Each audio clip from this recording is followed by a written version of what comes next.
Vulgar old hag. You're merely resentful because my parents hold fortune. My spice screamed a golf peg at my retirement gala. My son affirmed. I bait actual parent. You are worthless. I countered. Then force your folks to give back the $2 million advance. I granted them. The bloodsucker collapsed a drink. My pronouncements. Can you imagine spending 37 years dedicating your life, working your fingers to the bone, only to have your own son stand by, nodding, as his wife publicly calls you a bitter old hag at your own retirement party? It was supposed to be my moment, a celebration of nearly 4 decades as a bookkeeper. But instead, it became the day I realized just how little my family actually knew me, or what I was capable of. The country club was beautiful, really. White tablecloths, fresh flowers, even a cake with my name perfectly spelled out. I should have been floating on air. But I stood there, frozen in the middle of the reception hall, watching my son, Damon. He just nodded in agreement as his wife, Fallon, tore into me. Her voice, sharp and high-pitched, cut across the suddenly silent room like a physical slap.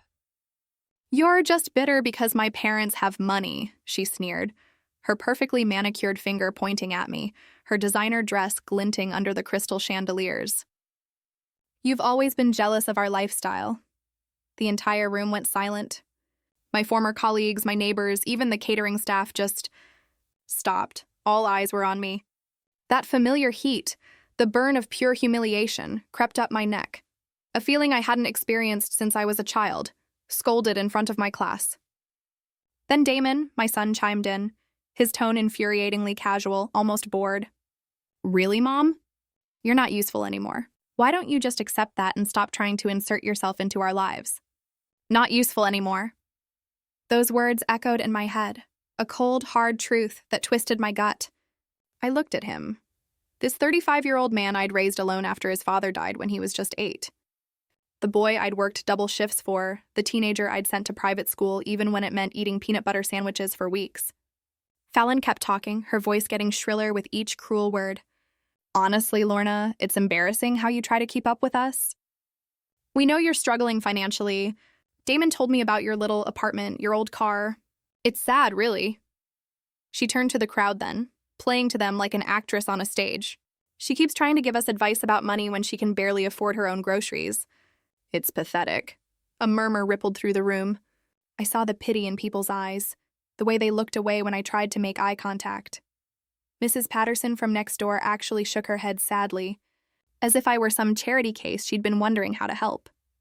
And that's when something inside me snapped. Not the explosive, screaming kind of snap, the quiet kind.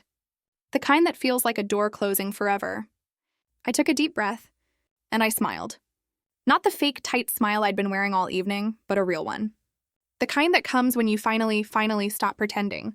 Fallon, sweetheart, I said, my voice carrying clearly across the silent room. Since you brought up money, I think it's time we discuss something. She rolled her eyes dramatically. Oh, here we go. Another lecture from the $2 million, I interrupted, still smiling. The color drained from her face so fast I thought she might faint. She actually swayed a little, gripping Damon's arm for support.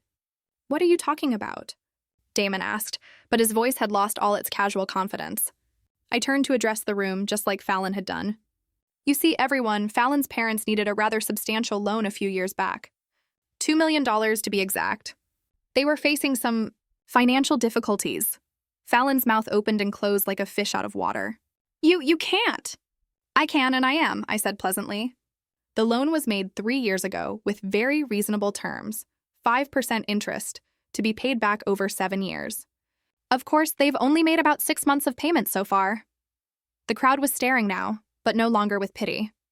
They looked between Fallon and me with fascination, like spectators at a tennis match. That's impossible, Fallon whispered, her voice cracking. I reached into my purse and pulled out my phone. With a few taps, I opened my banking app and turned the screen toward the crowd. Would anyone like to see the loan documentation? It's all quite legal and above board. Damon stepped closer, squinting at the screen. His face went white as he saw the numbers. Mom, what is this? How do you have $2,437,612.18, I said clearly. That's what your wife's parents currently owe me, including the accrued interest they've been ignoring. Fallon made a strangled sound and grabbed the back of a chair to steady herself. This has to be some kind of mistake. You're a bookkeeper. You live in that tiny apartment? You drive a 15-year-old Honda. I do drive a 15-year-old Honda, I agreed. And I do live in a small apartment. But you know what they say about assuming things, dear. The room was dead silent, except for the soft jazz music still playing from the speakers, creating an almost surreal backdrop. You see, I continued, my voice growing stronger with each word, your parents came to me in quite a panic 3 years ago. Their business was failing. They were facing bankruptcy and they needed capital immediately. They'd heard through mutual friends that I might be able to help. Fallon shook her head frantically. No. My parents have money. They've always had money. They paid for our wedding. They bought us the house with my money, I said simply. All of it. Every dollar your parents have spent in the last 3 years came from that loan. Damon sank into the nearest chair, his face pale and confused. But you always said you didn't have much. You said you were just getting by on your pension. I said I lived simply, I corrected. I never said I was poor. Fallon's breathing became rapid and shallow. She kept looking around the room, as if searching for an escape route. This is insane! You're lying! You're making this up because you're jealous and bitter. And would you like me to call your parents right now? I asked, pulling up their number on my phone. I'm sure they'd be happy to confirm the details. No! Fallon practically shouted, then lowered her voice when she realized how loud she'd been. No, don't. Don't call them! Why not, sweetheart? If I'm lying, surely they'd be happy to set the record straight. Fallon's face crumpled, and for a moment she looked like a lost child, not the sophisticated woman who'd been tearing me apart minutes earlier. Please, she whispered. Please don't do this. But I was done. Done pleasing people who had never shown me the same courtesy. Done being treated like a burden by the family I'd sacrificed everything for. I looked around the room one more time, at all the faces staring back with new respect and curiosity. Then I looked at my son, still slumped in his chair, trying to process it all. Enjoy the rest of the party, everyone, I said, tucking my phone back into my purse. I think I'll head home now. As I walked toward the door, I could hear Fallon's voice behind me, high and desperate. Lorna, wait. We need to talk. We need to. But I didn't stop. I didn't turn around. I just kept walking. And with each step, I felt lighter than I had in years. The valet brought my 15-year-old Honda around, and as I drove away from the country club, I couldn't help but smile. Tomorrow, I thought, was going to be a very interesting day. I didn't sleep much that night. Instead, I sat in my small living room with a cup of tea, surrounded by photo albums and financial documents I hadn't looked at in years. The silence felt different now. Not lonely, but peaceful. For the first time in decades, I wasn't worried about disappointing anyone. The photos told a story I'd almost forgotten. There I was at 28, holding baby Damon in the hospital, my face exhausted but radiant. My husband, Robert, had died just 2 months earlier in a construction accident, leaving me with a mortgage, a newborn, and exactly $347 in our checking account. I traced my finger over the picture, remembering that terrified young woman. She had no idea what she was capable of. The insurance money from Robert's death had been modest, barely enough to cover funeral expenses and a few months of mortgage payments.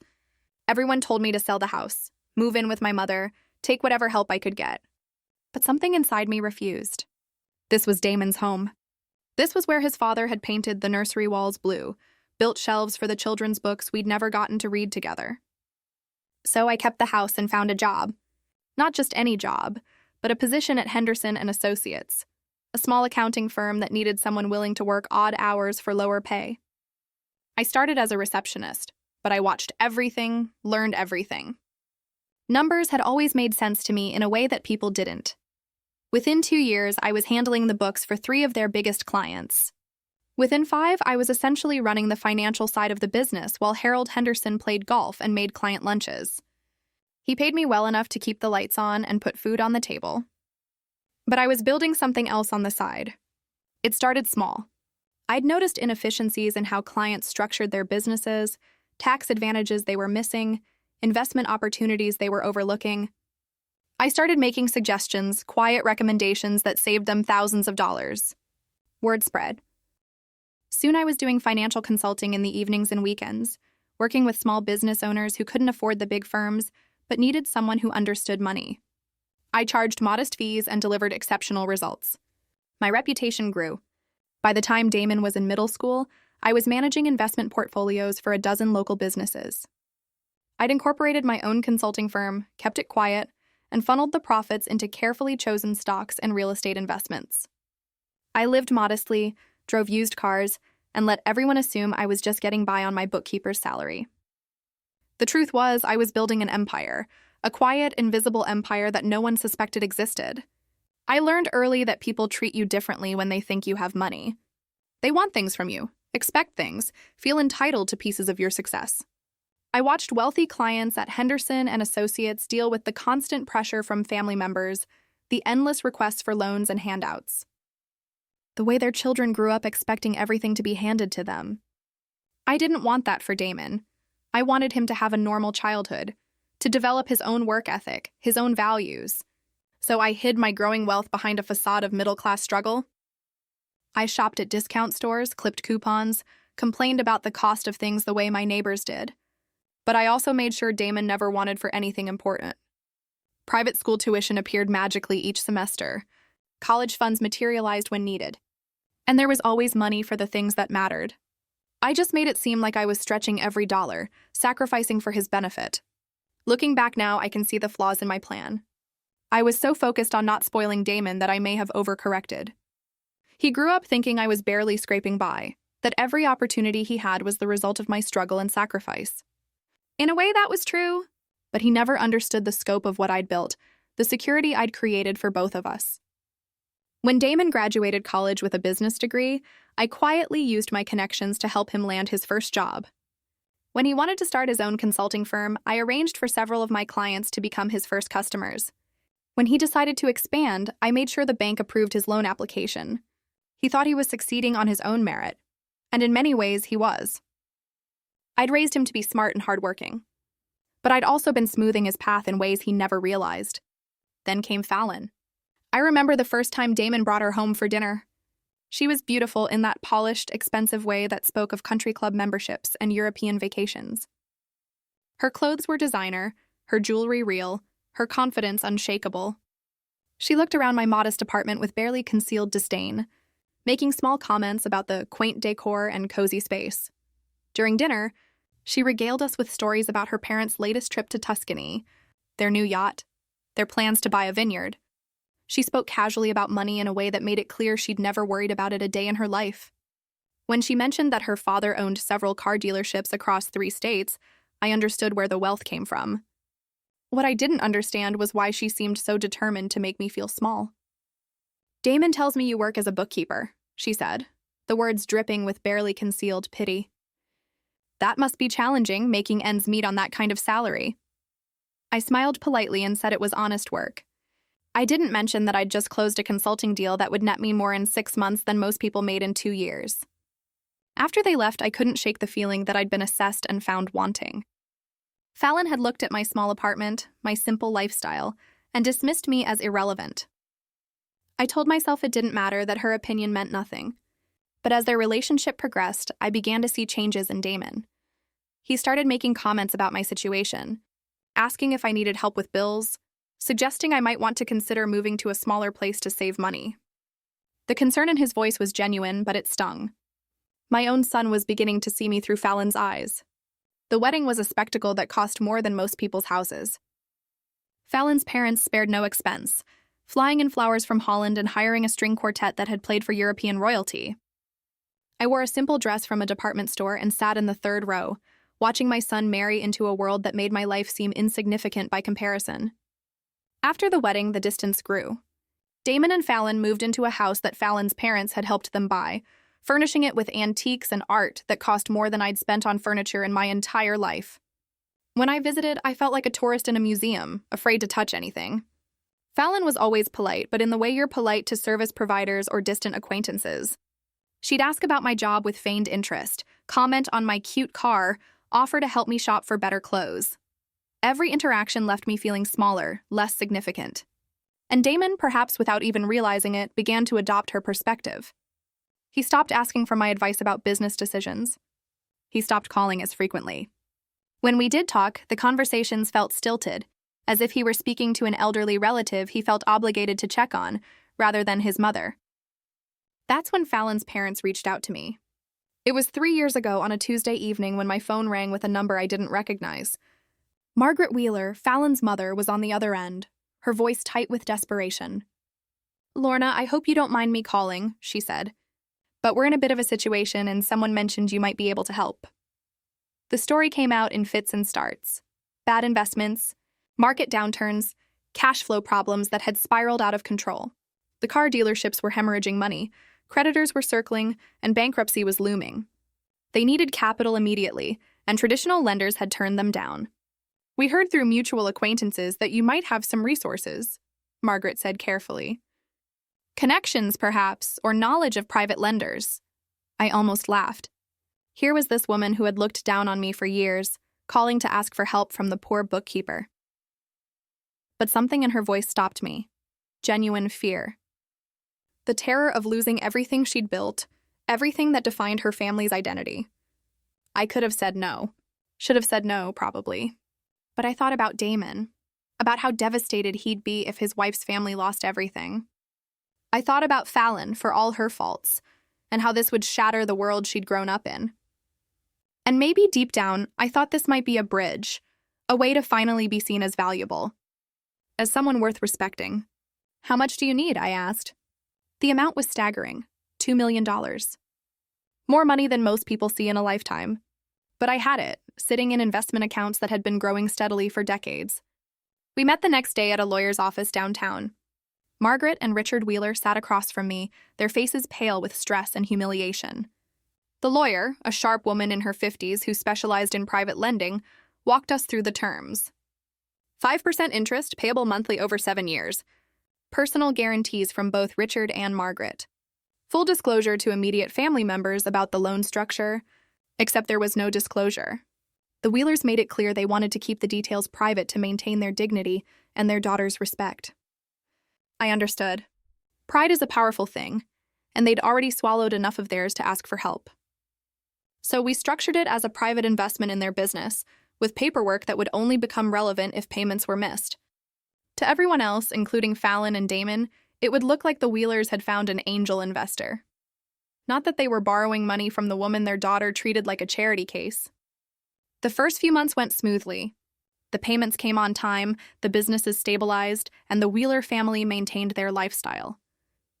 Fallon never knew how close they'd come to losing everything, or who had saved them. But then the payments started coming late. Then they stopped altogether. Now, sitting in my living room with the loan documents spread across my coffee table, I realized what I should have seen from the beginning. The Wheelers hadn't just been borrowing money. They'd been buying time, maintaining appearances, hoping something would change. And when nothing did, they'd simply decided to ignore their obligations. After all, what could the poor bookkeeper do about it? They were about to find out. The morning after my retirement party, I woke up with a clarity I hadn't felt in years. The fog of hurt and confusion that had clouded my judgment was gone, replaced by something sharper and more focused. I made my coffee, sat at my kitchen table, and began making phone calls. The first call was to my lawyer, Patricia Collins. I'd used her services for years to structure my investments and consulting contracts, but we'd never been particularly close. That was about to change. "Patricia, it's Lorna Hastings. I need to schedule a meeting as soon as possible. It's about the Wheeler loan and some other matters that have come up." Her voice sharpened with interest. "Has there been a development with the repayment situation?" "You could say that." "Can you meet me this afternoon?" "I'll make time." The second call was to Marcus Chen, my financial advisor. Marcus had been managing my investment portfolio for 15 years. And he was one of the few people who truly understood the scope of my wealth. He was also incredibly discreet, which had served me well. "Marcus, I need you to run a comprehensive analysis on all accounts connected to Damon Hastings. Loans he's co-signed, credit lines, investments, everything. I want to understand his complete financial picture." There was a pause on the other end. "Lorna, is everything all right? You sound different." "Everything is about to be very different. How soon can you have that information?" "Give me 24 hours. The third call was the hardest. I dialed my son's number, knowing that after last night, our relationship had fundamentally changed. He answered on the fourth ring, his voice cautious. "Mom, how are you feeling today?" I'm feeling quite well, actually. Better than I have in a long time. I kept my tone pleasant but businesslike. I was hoping you and Fallon could come by this evening. About last night, Mom. Fallon is really upset. She barely slept. Maybe we should wait a few days for things to cool down. No, Damon, tonight, 7 o'clock. This can't wait. I hung up before he could argue. The meeting with Patricia that afternoon was illuminating in ways I hadn't expected. She spread the Wheeler loan documents across her conference table, along with several other files I hadn't seen before. Lorna, there's something you need to know about the Wheeler situation. They've been shopping around for refinancing options for the past 6 months. They've approached 3 different private lenders, trying to consolidate their debts. My stomach tightened. What kind of debts? Beyond your loan, they owe approximately $400,000 to various creditors, credit cards, supplier payments, equipment leases that went into default. They've been using your money to service minimum payments on everything else while letting your loans slide. The betrayal stung, but it wasn't the worst part. Patricia pulled out another document, this one stamped with the seal of the probate court. They also filed a preliminary inquiry 6 months ago about challenging estate plans. Specifically, they wanted to understand the process for contesting wills when there are questions about mental capacity. The room seemed to tilt around me. Whose will? They didn't specify, but given the timing and the context, I think we can make some educated guesses. I stared at the document, feeling pieces of a puzzle clicking into place. They think I'm losing my mental capacity. It appears they're laying groundwork for that argument, yes. The inquiry specifically asked about situations where elderly individuals make financial decisions that seem inconsistent with their established patterns of behavior. Like a poor bookkeeper somehow having $2 million to loan to people, I finished. Exactly. I leaned back in my chair, processing this information. The Wheelers weren't just defaulting on their loan. They were planning to claim I'd never been competent to make it in the first place. If they could establish that I was mentally incapacitated when I lent them the money, they could potentially void the entire agreement. Patricia, I want you to do something for me. I want a complete psychiatric evaluation performed by the most respected neuropsychologist in the state. I want cognitive tests, memory assessments, everything. And I want it documented that I requested this evaluation myself, while clearly demonstrating sound judgment. She nodded, making notes. That's smart. It establishes baseline competency and shows you're taking proactive steps to address any concerns. There's more. I want you to prepare a new will, a very specific one. I spent the next hour outlining exactly what I wanted. Patricia's eyebrows rose higher with each instruction, but she dutifully recorded everything. That evening, Damon and Fallon arrived at my apartment exactly at 7 o'clock.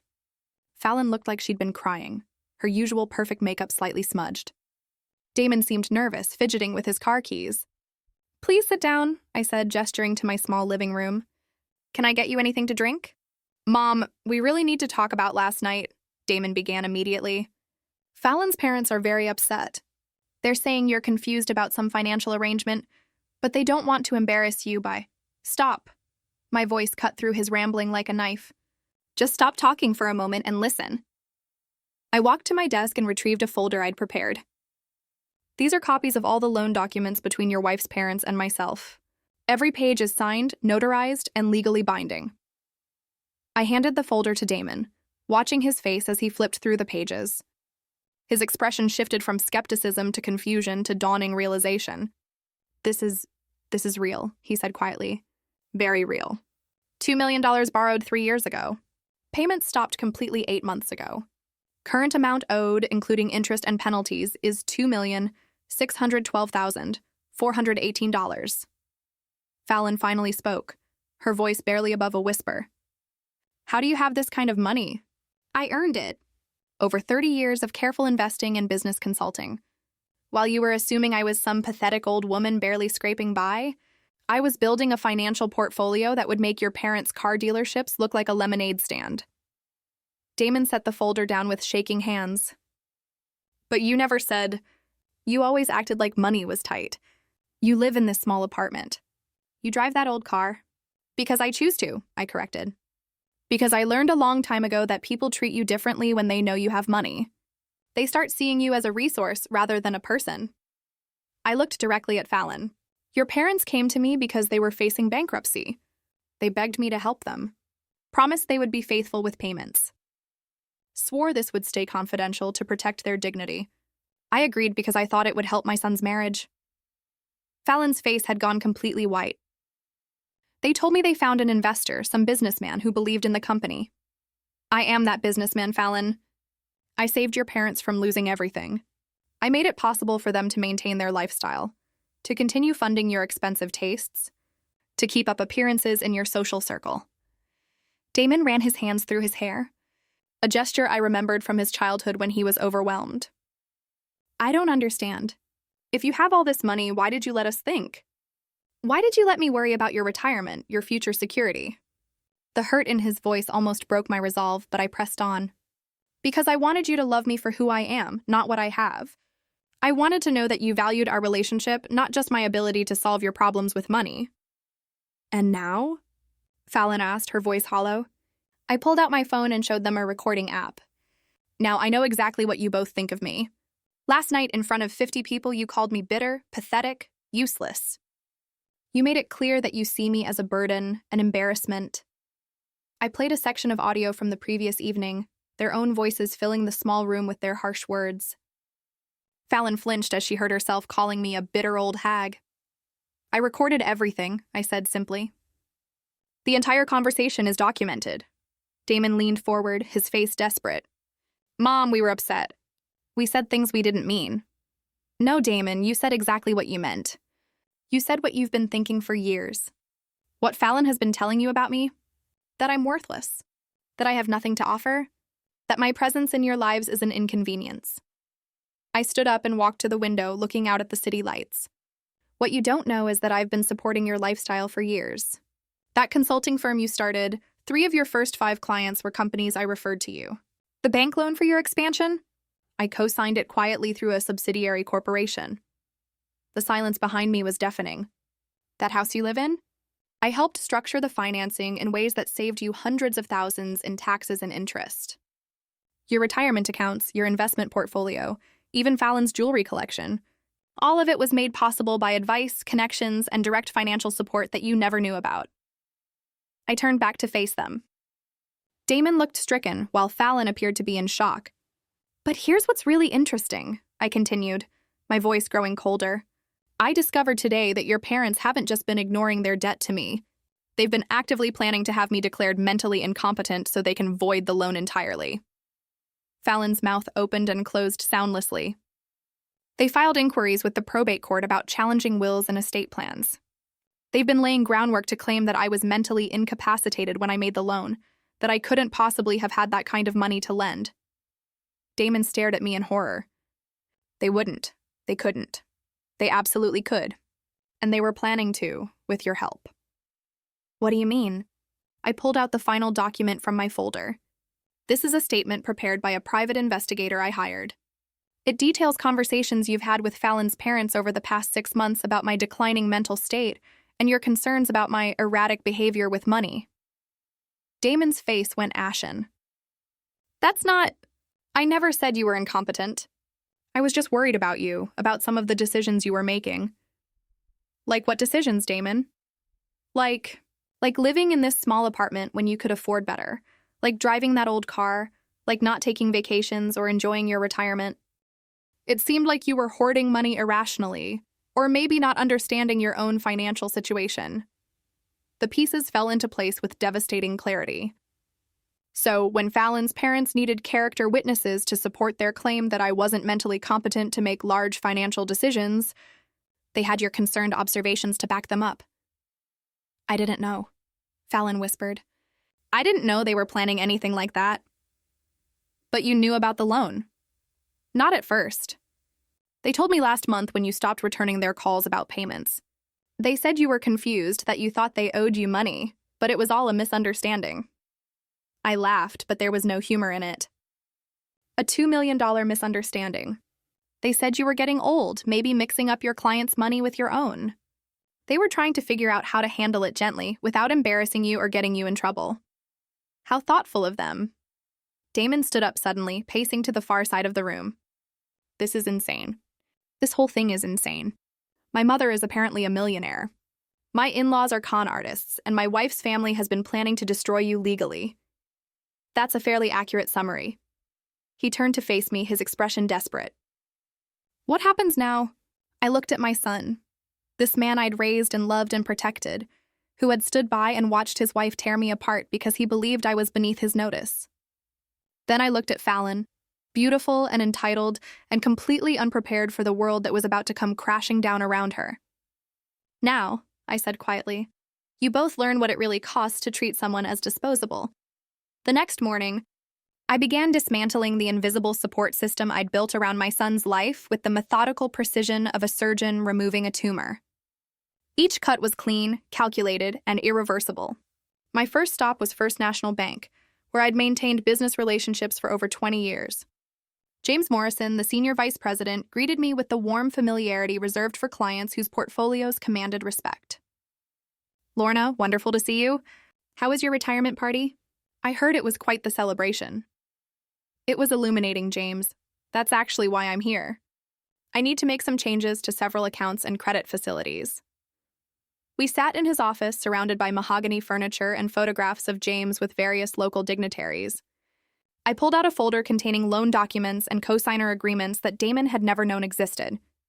I need to remove myself as guarantor from the Hastings Consulting Business Credit Line, I said, sliding the paperwork across his desk. James frowned as he reviewed the documents. This is a substantial facility, Lorna, $750,000. Your guarantee is what made this loan possible. Without it, the loan will need to be restructured based solely on the business's current assets and cash flow, which may not qualify for the same terms or the same amount. That's Mr. Hastings' problem to solve? James studied my face, clearly recognizing that this wasn't a casual business decision. Are you certain about this? Once we process this change, it can't be undone without a complete reapplication process. I'm completely certain. My second stop was Meridian Investments, where Marcus Chen managed my portfolio. His office was more modern than James's, all glass and steel and abstract art, but the conversation was equally straightforward. The analysis you requested is complete, Marcus said, handing me a thick report. Your son's financial situation is more precarious than I expected. I flipped through the pages, seeing my suspicions confirmed in black and white. Damon's consulting business was heavily leveraged, dependent on credit lines I'd guaranteed and clients I'd referred. His personal finances were stretched thin with mortgage payments on a house that was worth less than what he owed, car payments on 2 luxury vehicles, and credit card debt that had been growing steadily. Without the business income from those 3 major clients, his cash flow would be negative within 60 days, Marcus explained. Those 3 major clients were all companies I'd been consulting with for years, businesses I'd directed to Damon when he was starting out. They'd continued working with him partly out of loyalty to me and partly because I'd been quietly ensuring their satisfaction by reviewing his work and making corrections when necessary. I want you to contact Reynolds Manufacturing, Berkshire Holdings, and Patterson Logistics, I said. Inform them that I'll be taking over their accounts directly, effective immediately. Marcus raised an eyebrow. That's approximately 60% of Hastings Consulting's revenue. Yes, it is. Lorna, I have to ask. Is everything all right? These seem like very drastic measures. I thought about Damon's words from the previous night. The casual dismissal, the assumption that I was useless. Everything is exactly as it should be, Marcus. My third stop was the most difficult. Margaret Wheeler had agreed to meet me for lunch at the country club where my retirement party had taken place just 2 days earlier. She looked older than I remembered, stress lines deepening around her eyes, her usual perfect composure cracked at the edges. Lorna, thank you for agreeing to meet. I hope we can work this out amicably. We sat at a quiet table overlooking the golf course. The same view I'd had when Fallon called me pathetic in front of all my colleagues. The irony wasn't lost on me. Margaret, I'm going to be very direct. I know about the probate court inquiries. I know about your plans to challenge my mental competency. And I know you've been using money from my loan to service other debts while ignoring your obligations to me. Her face went pale, but she maintained her dignified composure. I don't know what you're talking about. I placed a folder on the table between us. These are copies of every financial transaction your family has made in the past 6 months, courtesy of a very thorough forensic accountant. Shall I read through them? Margaret's hands trembled slightly as she reached for her water glass. How did you... That information is private. Not when you're in default on a $2 million loan, it isn't. My attorneys have been very thorough. I opened the folder and began reading. March 15th, payment to American Express. $22,400. March 18th, payment to Mercedes-Benz Financial. $8,900. March 22nd, payment to Fallon's credit card. $14,600. Margaret's composure finally cracked. Please. April 3rd, wire transfer to Fallon's account for her European vacation. $28,000. April 7th, payment to the country club for her bridal shower. $6,200. Stop, she pleaded. I closed the folder. Every payment I just listed was made with money from my loan. Money you promised would be used to stabilize your business. Instead, you've been funding your daughter's lifestyle while planning to claim I'm mentally incompetent so you don't have to pay me back. Margaret stared down at her untouched salad, her voice barely a whisper. We were desperate. The business was failing faster than we expected. We thought if we could just maintain appearances for a while longer, something would turn around. And if it didn't turn around? She didn't answer. You were going to destroy my reputation, question my mental capacity, and potentially have me declared incompetent. All to avoid repaying money you borrowed in good faith. It wasn't supposed to happen like this. But it did happen like this. And now there will be consequences. I pulled out a formal notice that Patricia had prepared. This is a demand for immediate payment of the full outstanding balance plus penalties. $2,843,712 due within 30 days. Margaret's face went white. We don't have that kind of money. You know we don't. Then you'll need to liquidate assets. The dealerships, the house, the yacht I've heard so much about. Please, Lorna, there has to be another way. What if we could work out a new payment plan? Margaret, you had a payment plan. You ignored it for 8 months while spending my money on luxury items and planning to have me declared incompetent. There is no new payment plan. She was crying now, mascara creating dark tracks down her cheeks. This will destroy us. Fallon doesn't know how bad things are. This will ruin her marriage, her whole life. Her marriage is built on a foundation of lies and borrowed money. Maybe it's time she learned to live in the real world. I stood to leave, but Margaret grabbed my arm desperately.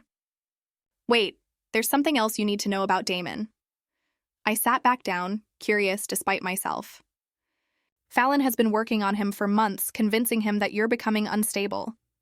She's been documenting every conversation you've had, every decision you've made that seemed unusual to her. She was building a case. A case for what? For having you declared incompetent? She wanted Damon to petition for guardianship over your affairs. The restaurant seemed to tilt around me. Guardianship. She convinced him that you needed protection from yourself, that you were making poor financial decisions and needed someone to manage your money before you lost everything. I felt a cold fury building in my chest. She wanted control of my assets. We all thought you maybe had a few $100,000 saved up. Enough to be worth managing, but not enough to matter in the long run. And Damon agreed to this? Margaret nodded miserably. He loves you, Lorna, he really does, but Fallon made it sound like he was protecting you. She showed him articles about elderly financial abuse, stories about seniors who lost their savings to scams.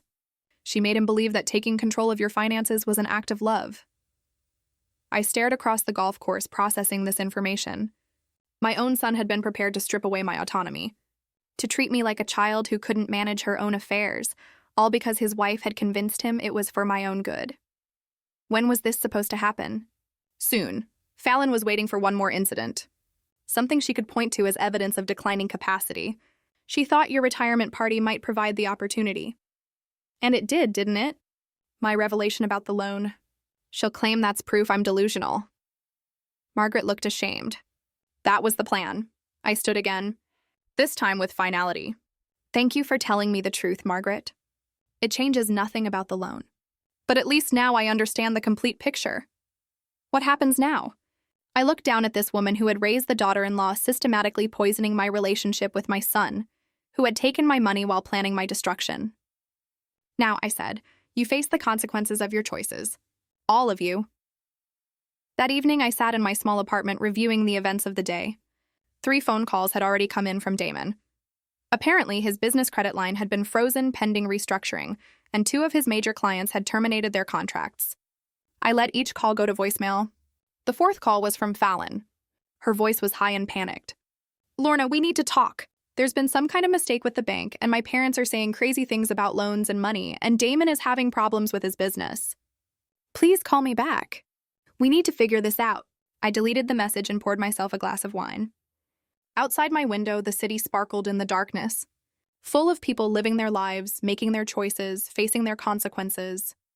Tomorrow, I would take the next step. Tonight, I would enjoy the silence. For the first time in years, no one was taking anything from me. No one was manipulating me, using me, or planning my downfall. I was finally completely in control of my own life. And it felt magnificent. The desperate attempts to reconcile began exactly 72 hours after I'd frozen Damon's credit line. I was in my kitchen making breakfast when I heard frantic knocking at my door, followed by Fallon's voice calling through the wood. Lorna, please. I know you're in there. We need to talk. This has gone too far. I finished buttering my toast before walking to the door. Through the peephole, I could see Fallon pacing on my doorstep, her usually perfect hair disheveled, her makeup smudged. She looked like she hadn't slept in days. I opened the door but didn't invite her in. Hello, Fallon. You look tired. Please, she said, her voice cracking. Please, can we just sit down and talk about this? There's been some terrible misunderstanding. There's been no misunderstanding.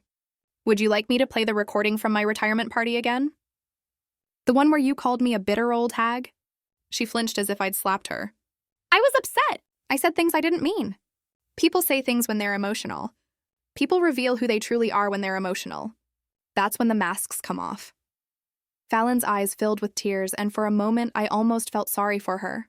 Almost. My parents are losing everything, she whispered. The bank is foreclosing on the dealerships. They're talking about selling the house. Damon's business is falling apart. His clients are leaving. His credit line is frozen. We might lose our house, too. I imagine that must be very stressful for you. Don't you care?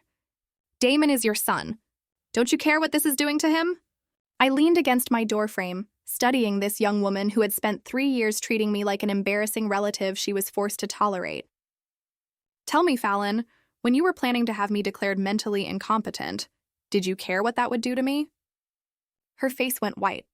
I don't know what you're talking about. Your mother told me everything. The guardianship plan? The way you've been documenting my behavior. Convincing Damon that I needed protection from myself. You were going to take control of my finances and treat me like a child who couldn't manage her own affairs. Fallon's mouth opened and closed soundlessly. The irony is beautiful, isn't it? You thought I was some pathetic old woman with maybe a few $100,000 you could manage for me. Instead, you discovered I have enough money to destroy your entire family's financial stability with a single phone call. Please, she said again, but the word came out strangled. Please what? Please let your family keep the money they stole. Please pretend that you didn't spend 3 years treating me with contempt. Please ignore the fact that you were planning to strip away my autonomy. I stepped back into my apartment. The answer is no, Fallon, to all of it. I closed the door before she could respond, but I could hear her sobbing on the other side. Part of me, the part that had raised a son alone, that had always tried to be the peacemaker, wanted to open the door and comfort her. But that part of me had died at my retirement party when my own son called me useless. An hour later, Damon arrived. He looked haggard, older than his 35 years, wearing clothes that looked like he'd slept in them.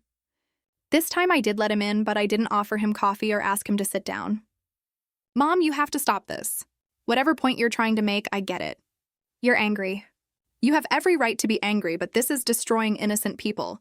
Innocent people? I raised an eyebrow.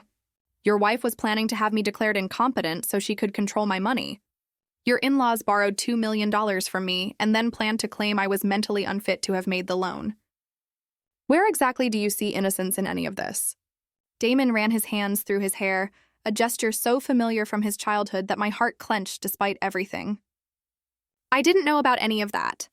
I swear to you, Mom, I had no idea what they were planning. But you did think I was becoming mentally unstable. He was quiet for a long moment. I was concerned about some of your choices, living in this small apartment when you could afford better, driving that old car, not taking vacations. It seemed like you might be having trouble managing your money properly. So you were prepared to take away my right to make those choices? I thought I was protecting you, From what? From living the way I wanted to live? From spending my money the way I chose to spend it? From making decisions that might hurt you in the long run? I stared at my son, this man I'd raised to be independent and strong, who had been so easily manipulated into believing his mother was incompetent. Damon, I've been managing money successfully for 30 years. I built a consulting business from nothing. I accumulated wealth that you can't even comprehend. I made investments that turned thousands into millions. And you thought I needed your protection? I didn't know about any of that success. You never told me. Because I wanted you to love me for who I am, not what I have.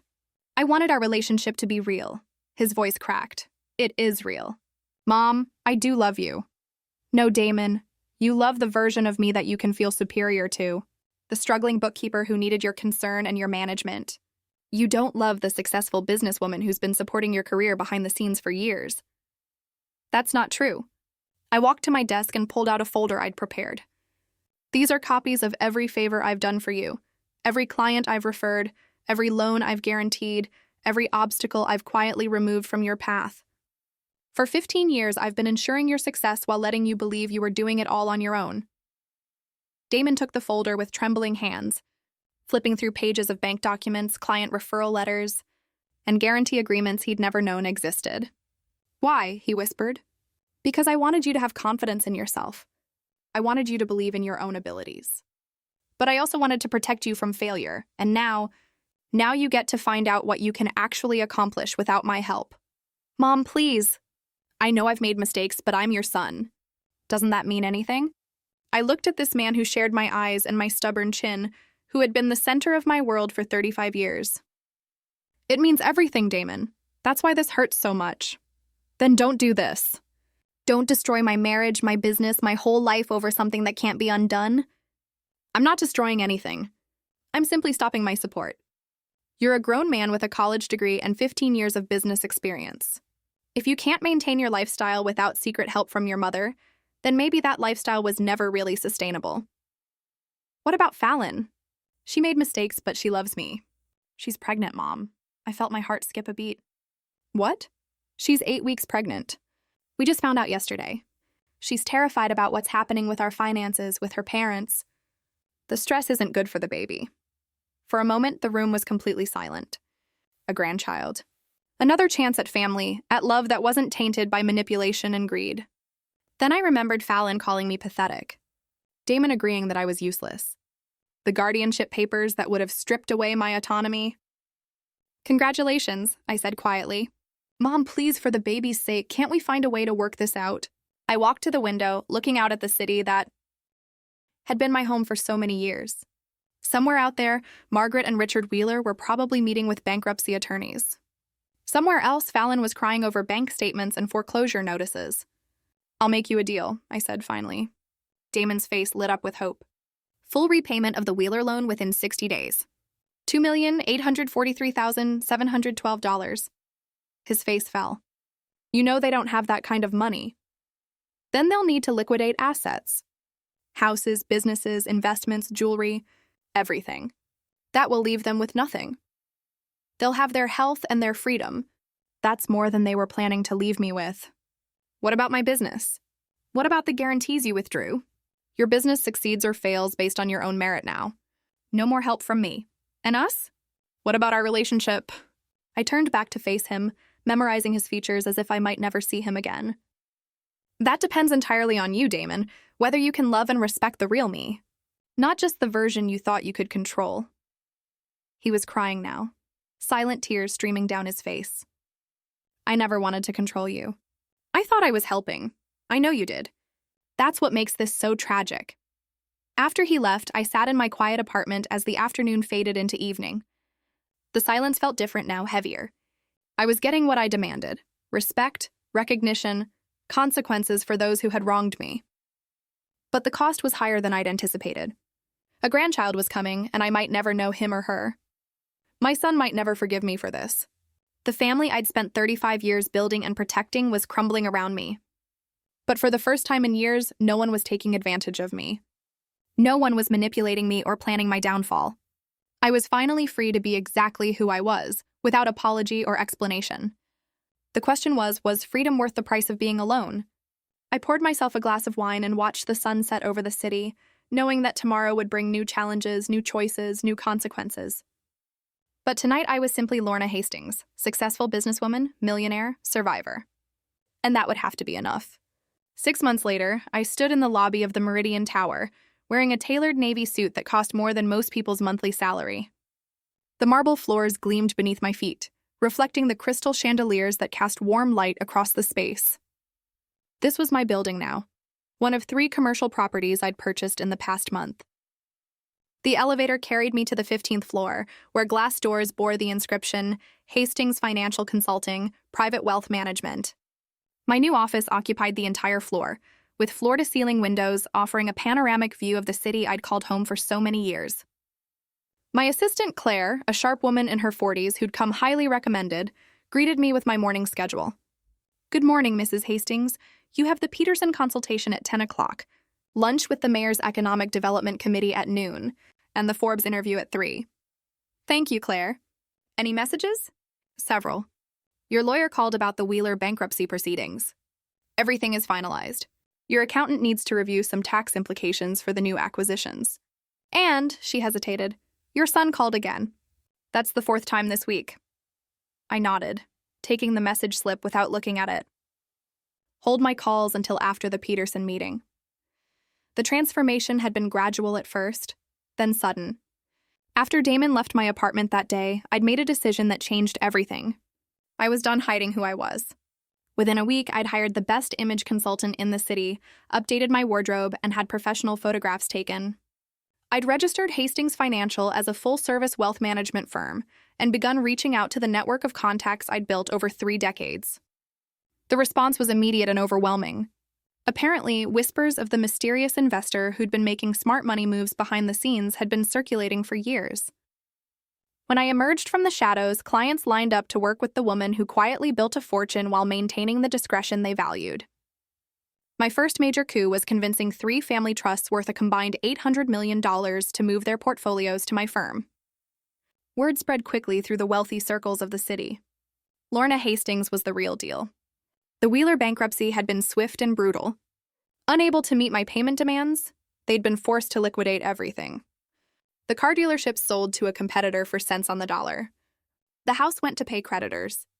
The yacht, the art collection, even Margaret's jewelry. All of it went to auction.